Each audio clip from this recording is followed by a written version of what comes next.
પેલું ગુજરાતીમાં કહેવાય છે કે આ તો લસણ ખાઈને પાછળ પડી ગયા, પણ જ્યારે લસણ ખાઈને લસણના જ ભાવ એટલા બધા વધી જાય તો પછી કોને કહેવા જવું? આ વખતે ગત વર્ષની તુલનામાં લસણનું ઉત્પાદન જોઈએ તેટલું થયું નથી અને તેના કારણે લસણના ભાવ જે રીતે આસમાને પહોંચી ગયા છે, ત્યારે લસણ શબ્દ બોલો અને લોકો લાલચોળ થઈ જાય એવી પરિસ્થિતિ છે, કેમ કે લસણના ભાવ 200 થી 250 રૂપિયા કિલો પહોંચી ગયા છે.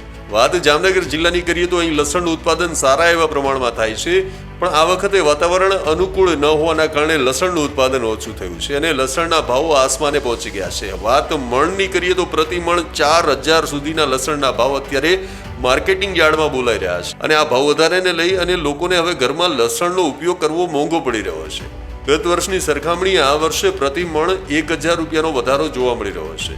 આમ હવે લસણનું નામ સાંભળતા જ લોકો હાથ જોડી રહ્યા છે અને લોકો એવું કહી રહ્યા છે કે ભાઈ લસણના ભાવ લસણ ખાઈને વધી રહ્યા છે.